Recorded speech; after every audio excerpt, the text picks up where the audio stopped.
David Morgan with you at the Vancouver Resource Investment Conference, January 2019. Quentin Yarie is at my side from Red Pine Exploration. Correct. And we're going to find out a lot about his company. First of all, where is it? Red Pine Exploration is working in the town of Wawa, Ontario, and that's just north of Sault Ste. Marie, would be the closest major city, and about 180 kilometers east of the Hemlo gold mine. And that's one of the best known areas, not only for finding gold, but jurisdiction-wise, it's one of the most friendly to mining, is it not? It is. The Wawa camp was actually the very first gold rush in Ontario. It's seen production in that area since the mid-1800s. And you've been looking in that area for some time now, and you've made a pretty decent discovery. Why don't you describe what you found so far? Yeah, we entered into a JV agreement about 4 years ago, and since then we've drilled off two resources. First resource on the property was 1 million ounces at just over 1.7 grams per ton. The second one we just put out in November is called the Minto Mine South resource, and it's 100,000 ounces at inferred and indicated at 7 grams per ton, which is far more typical of this camp. Okay, yeah. And most people that follow my work know that, you know, today, I mean, correct me if I'm wrong, you're the geologist, but a lot of these going concerns are like 2.5 grams per ton, right? I mean, the grades seem to be, it's more difficult to find higher grade mines. I think you happen, but. It is, and like I say, this camp is really known for producing high grade camps. All the producers around us, which would be West Dome, Alamos Gold at the moment, these are multi-million ounce deposits north of 7 to 8 grams per ton. So you're sitting in a very good area. Well, yeah, we are. We like it. Good. So let's talk about financing. And one thing about the mining business is we all know how to burn cash.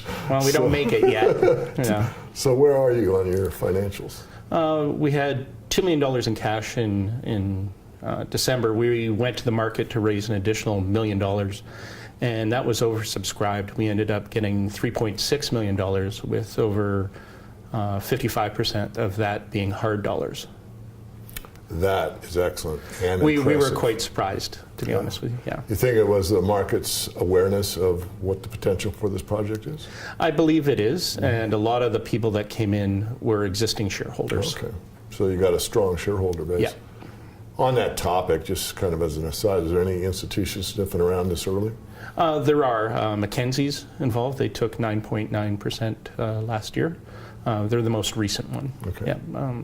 Dundee owns probably 6 to 7% as well. Okay, great. So you've got a lot of, I'd say, financial strength. Yeah. Good district. You know what you're doing. So let's talk about exit strategy. You know, this is something I don't ask often, but a lot of them, people are kind of hemmy-hawing. Well, we're not sure. And you have a defined exit strategy. What is that? We do. The plan is, going forward, is we believe we can change that 1 million ounce current resource into something around 500 to 700,000 ounces at 5 grams per ton. Okay. We believe that will be a tipping point to bring in a producer. So we've gone out of our way on a number of levels, one being we have deals with First Nations in place. We've exaggerated the environmental monitoring as far as groundwater goes. It's a brownfield, and the idea is to, I've always used the analogy of packaging up this with a nice bow, with the model being something like probe mines, if you're familiar with that.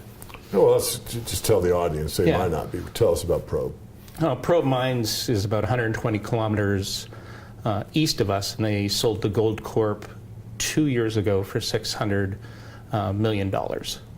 And we're very similar in the geology and the resource, and sort of, so our market cap right now is about 18 million, you know, and that's sort of what we'd like to realize out of this thing. Tell me there's some upside here. There's some upside. Okay, very good.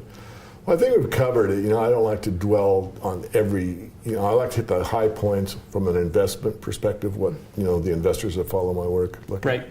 But there's always that, you know, one or two things that you might want to get at. So is there anything that we haven't discussed about, you know, where it is, the structure, you raise the money, what the exit strategy is that you'd like our viewers to know that we haven't talked about?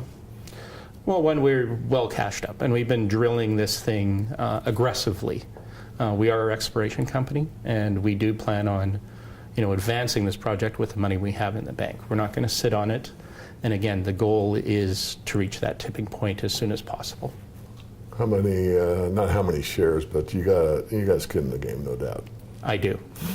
Okay. And I continue to buy at these prices. Good to know. Yeah. Well, Quentin, it's been a great interview. Thanks for coming and visiting with me. Well, thank you. Appreciate on the it. Red Pine project, or Red Pine exploration. Thank you. Thanks.